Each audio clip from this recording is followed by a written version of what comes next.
to everyone who's come out today to honor a man who gave all. He gave all for the freedom that we have today. The freedom to be here. And thank you so much.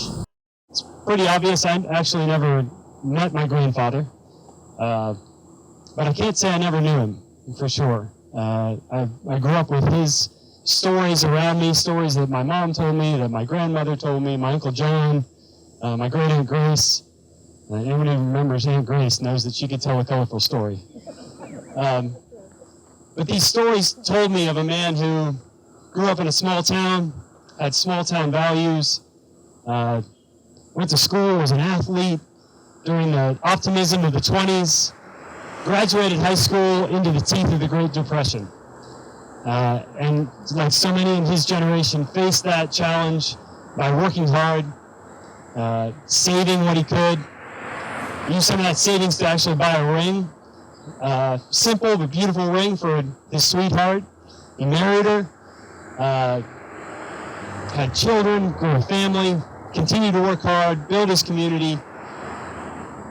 And then, toward the end of that first decade, when our country was embroiled in one of the great conflicts of the last century, World War II, he enlisted, wasn't drafted, chose to join the Army, took a demotion from his rank in the West Virginia Guard. Even though he had a wife, 3 kids, 1 more on the way, he still went. By the time he deployed, my mom had been born, and there was another one on the way. But he still went because it was the right thing to do, and he believed in it. But he talked about digging box holes. And although, folks say that, the Cottle family is different because your dad didn't come home, the truth is, nobody that goes to war the way that he did and the way that the people that served with him did, nobody that does that comes home the same. They're different. And I thought about that, and I said, Harold Cottle, his name's not, you won't find it in any history books. There's no statues made about him. He wasn't a general on the battlefield or any of that stuff, but I kind of love that. I love that he was a private first class. And it says a lot about this community, about the people standing here, that you would honor him in this way.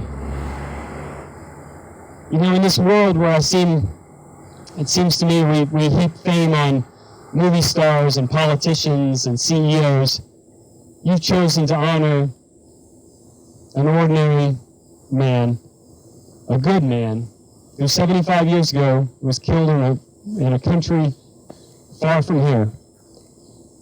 And it says something about you. And I appreciate it. And I thank you for what you're doing and what you're doing for my family. One thing that's exciting about seeing this is that it's a message to veterans that we're not forgotten.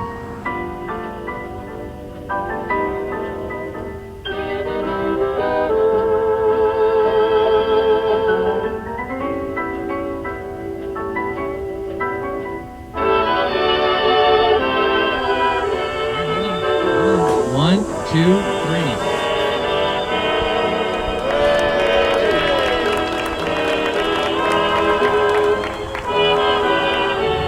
I would like to read a citation to you from the West Virginia State Legislature. And I could tell the story, but I think as you'll see as I go through this that it's pretty well told in the citation. And I appreciate all the remarks that everyone has made today. What a great day. And what a beautiful morning we do have to make this dedication. Whereas Harold Paul Cottle was born August 2nd, 1913 in Spencer, West Virginia, the son of Mr. and Mrs. Paul F. Cottle of Spencer. And whereas Harold Paul Cottle graduated from Spencer High School, was a trusted employee of Hardman Supply Company for over 10 years and attained the rank of sergeant in the West Virginia State Guard before enlisting in the United States Army in January 1944,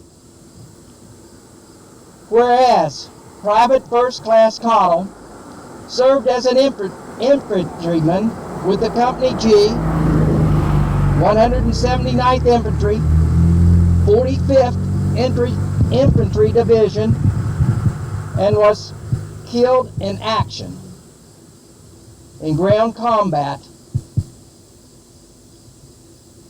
on November 24th, 1944, while advancing with his unit against the enemy in northeastern France. And whereas, after his death, in addition to the sympathy letter from General Marshal Felix S. Smolensky, 1st Lieutenant, 17th Infantry, Personnel Officer, sent Private First Class Cottle's widow a handwritten letter dated December 22nd, 1944, that reads in its entirety. There's little that I can say. The War Department will have informed you by the time you receive this letter of the very regrettable death of your husband, Harold Paul Cottle. Army serial number 3577-8053.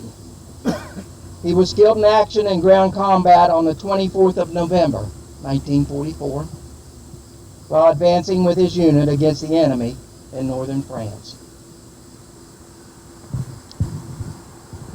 I realize that the words I may say by way of condolences are altogether inadequate to lift the burden of sorrow which must lie heavily upon your heart.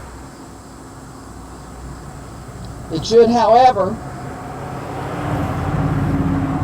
be a strengthening and consoling thought to contemplate that your husband gave his life on the field of battle, that those back home might have a free and better world to live.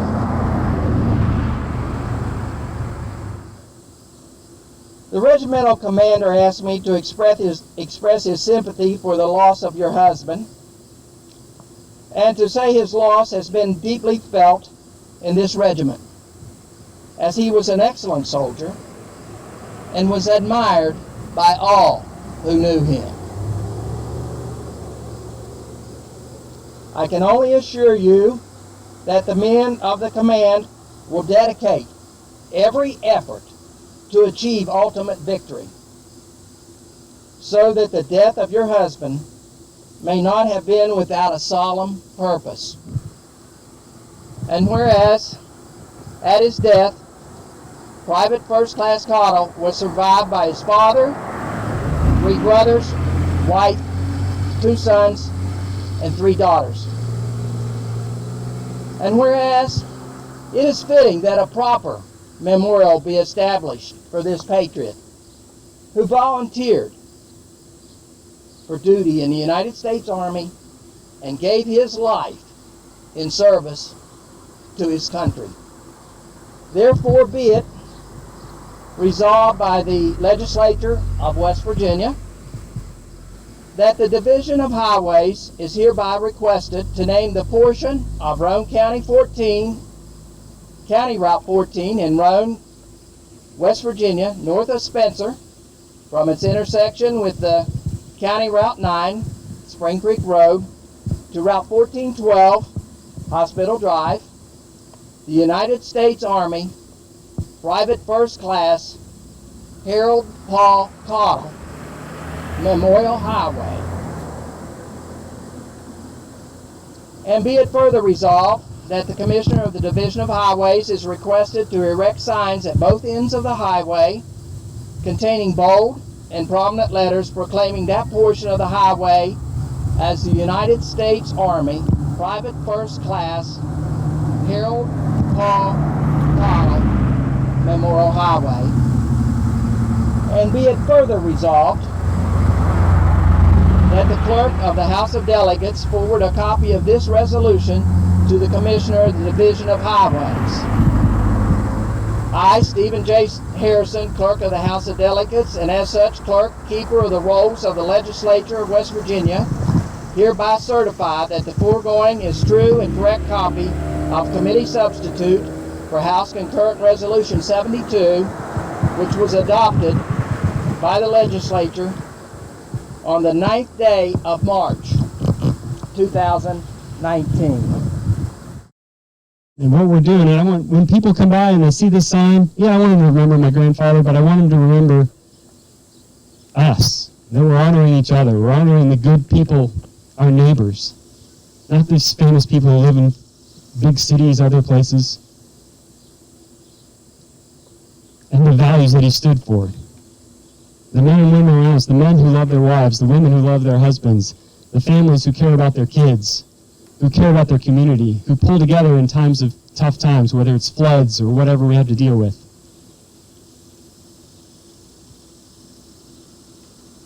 And in the end, I think that we're pulling for each other.